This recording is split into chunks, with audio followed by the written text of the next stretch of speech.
Hello, my name is Richard C. Wilson at the Family Office Club, and today we're doing a member spotlight interview with Ellavoz Impact Capital. I have with me here today Robert Hutchins. Welcome, Robert. Hello, Richard. How are you today? Thanks for having me. Good, good. How about yourself? Terrific. Great. Well, we haven't had enough impact capital discussion here at the Family Office Club since COVID started. And I know there's a lot of activity going on with private investors and family offices in this space. So what is it that Ellavoz is focused on? Well, we are keenly focused on social impact investment, in particular, affordable housing, workforce housing, services to residents within the affordable housing communities that we are invested in, and then a follow-up in economic development in those communities. Okay. And what are some examples of how you make it an impact investment versus maybe some workforce housing or multifamily groups that invest in those areas, and maybe they just hold on to the asset and do better property management. Maybe they put $5K per door into rehabbing the locations. But what really makes Ellavoz unique in terms of the impact angle? Well, the value proposition to our investors is our unique partnership with New Jersey Community Capital, which is a community development financing institution. It's the largest in New Jersey. And also our partnership with Community Asset Preservation Corporation, which is the largest not-for-profit affordable housing developer in the country. With this partnership, we have lenders of favorable tax incentive financing, also tax incentive credits, and non-dilutable equity into projects that we invest in. Our CAPC, or Community Asset Development Corporation partnership, is also a not-for-profit, and therefore there's more efficiency. They've done over 1,000 projects and have never lost money for any investors. So we have a unique situation where we've partnered with the best in class for community development and financing. And our job here at Ellavoz Shared Values Opportunity Fund is to provide equity capital, what we call catalytic capital, that can accelerate multiples of projects, because in the capital stack, we are the missing dollars to make things happen. Our long-term vision is, because we build our funds inside of a opportunity zone fund, there's a 10-year hold vision that we have. And so we see tremendous growth in our planning in the communities that we invest in now. Sure. Okay. And if an investor wants to invest and they don't have capital gains to protect inside of an opportunity zone, can they still invest with you and have other efficiencies in the impact of that capital still? Or is it strictly only for those that have those capital gains that want to avoid paying taxes on? Rich, that's a great question.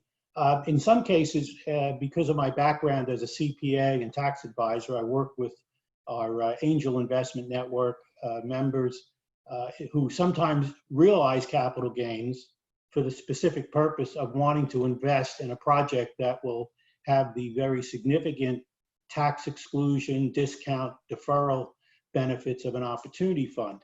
But to meet the needs of our social impact angel network investors, we're creating a non-OZ fund that will make substantial investments in properties and in businesses that border our opportunity zone census tract investments.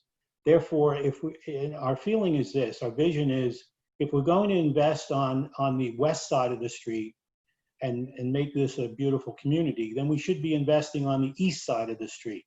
So the non-opportunity zoned social impact fund will be a shorter fund in duration, 3 to 4 years.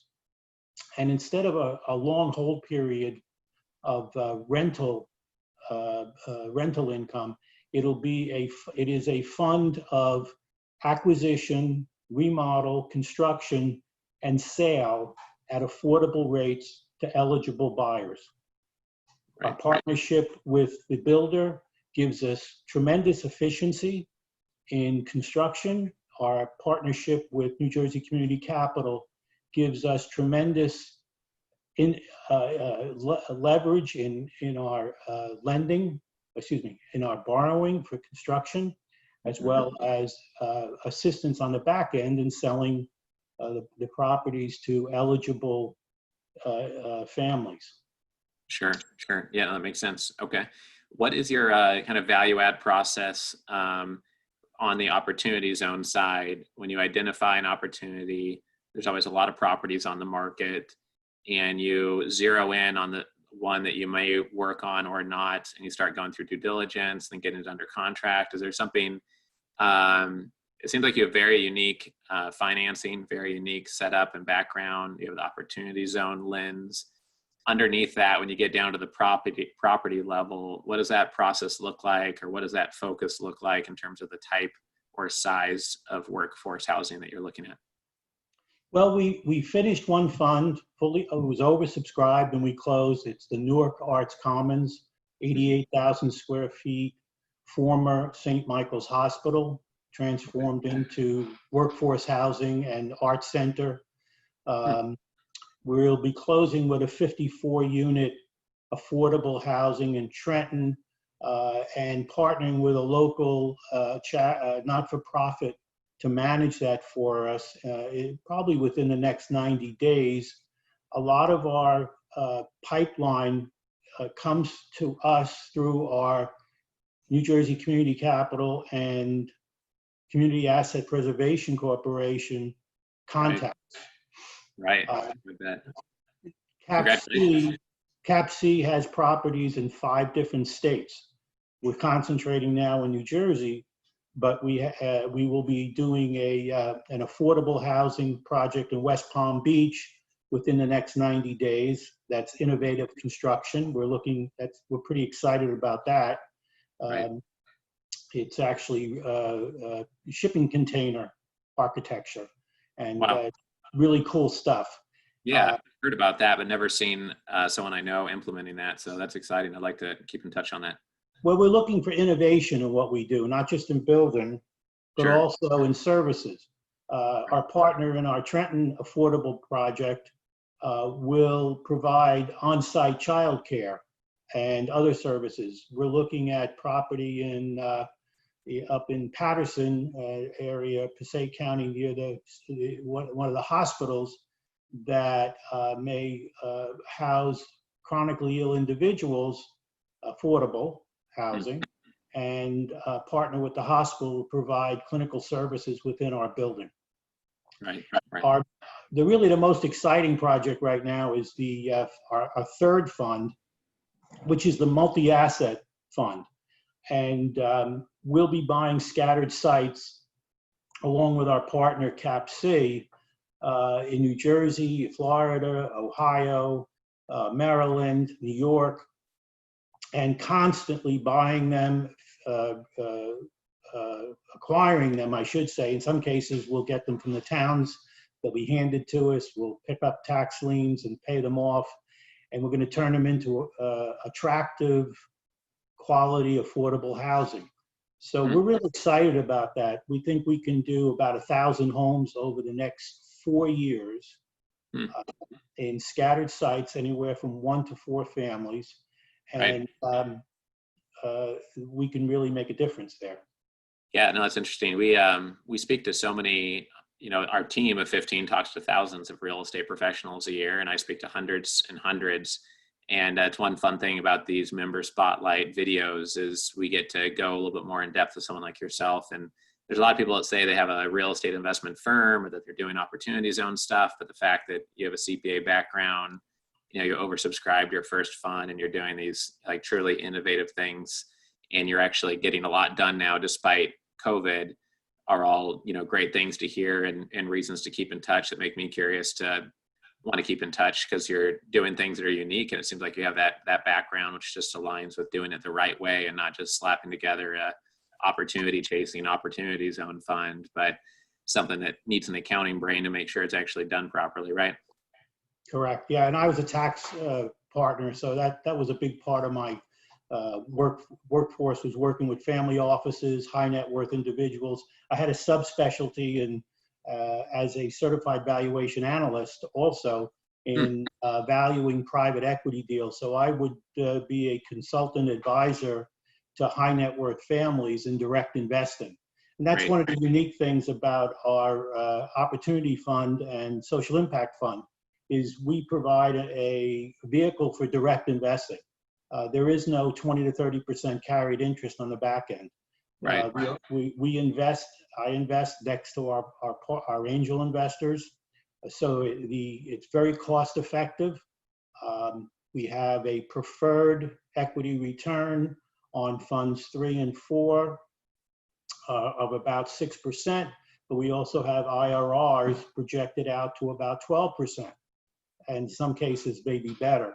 One of the advantages we have to any other opportunity fund is that we are not bidding against all the other opportunity funds for the tier 1 locations. We are in fact community building.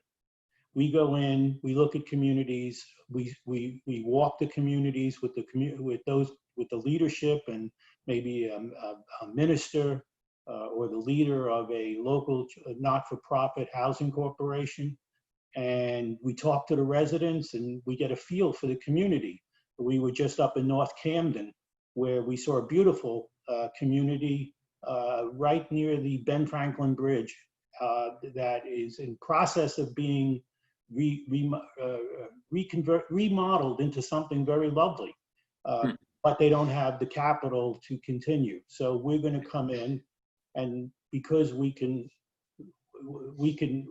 finance with both debt, equity, and human capital, we bring in properties at a very efficient acquisition cost, and then work from there. And that's our secret, really, is that we don't get involved in overpaying for anything. We're working on a 10-year horizon. So we're picking up properties at a very low price, and we're creating value. So it's a lot of value add inside a tax-exempt structure.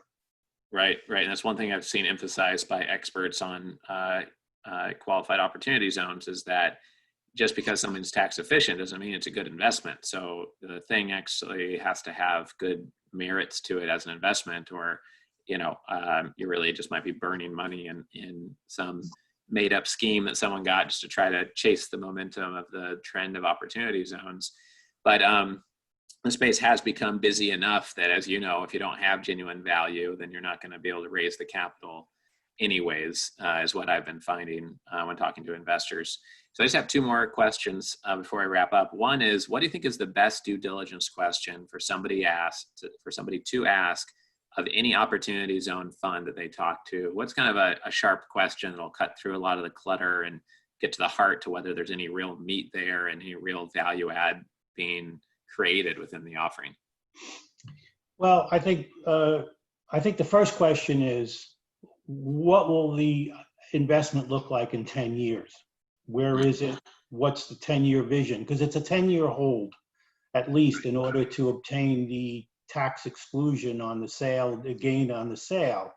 So these are definitely long-term investments.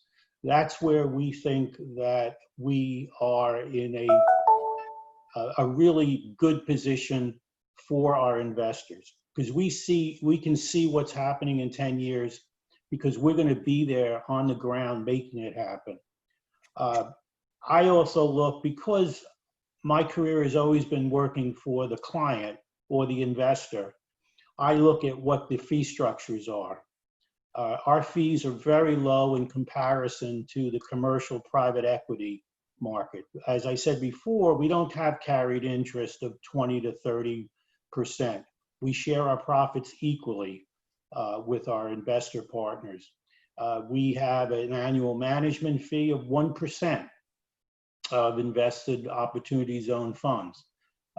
And we try to act as true partners with our investors.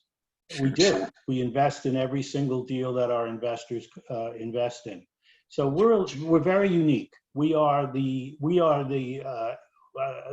vehicle that allows high net worth individuals, family offices to direct invest in high impact social projects, social impact projects. And it's not just a passive investment. We're there. We will be there for the next 10 years, boots on the ground, managing and developing that community from both a social services side, a housing side, and economic development side. Sure. Yeah, it makes sense. That's great.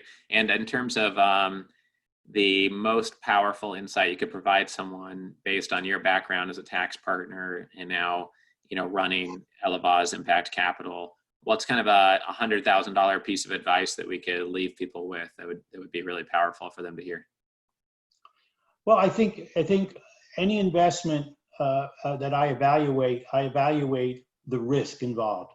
Investing is a series of minimizing the risk. Right.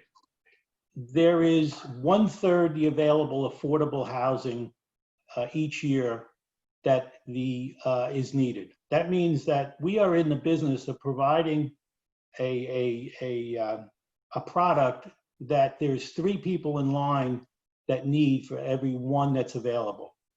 So if I have to go into any business, I want to be under the supply and demand economics 101. I want to be in the business where I have 3 customers for every one that I can provide for.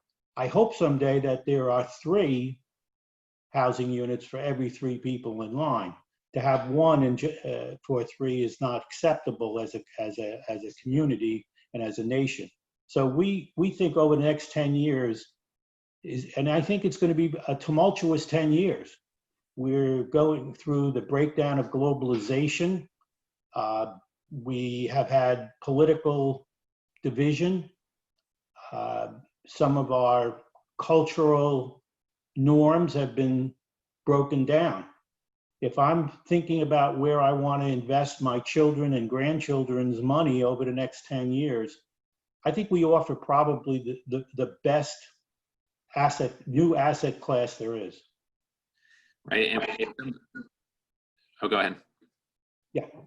Oh, yeah. If someone wants to get in touch with you to learn more, maybe they have a piece of property or a piece of land that their family has owned for 2 generations and it's in New Jersey and they would want to work with you. We've had that happen in the Family Office Club before.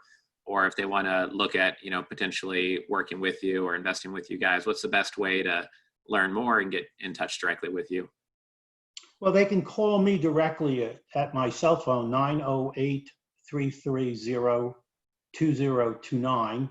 They can go to our website at ellavoz.com, and I'm glad to talk to them. We do have consulting services with private developers who care to get into our space, and we can help them find the tax incentive financing, credits, and development expertise they need to do a good project. Great. Yeah, I'd actually like to get the complete set of your materials after this because I'm on the board of a real estate development firm, and there might be some connection between you and them and working together on a project or them getting smarter on the financing options for some of the projects that they're working on right now. So I'm happy to follow up personally. And if anyone would like a connection and they need additional help connecting with Robert, just let our team know. And we're happy to get you connected. And then hopefully sometime this summer or fall, Robert, we'll see you on one of our discussion panels or our webinars. And, one day when live events aren't risking people's lives by going to them, I hope to meet you in person at one of those as well. I look forward to that very much, Rich. Thank you so much. Great. Yeah. Thank you, Robert. Take care. Take care now. Stay well. You too.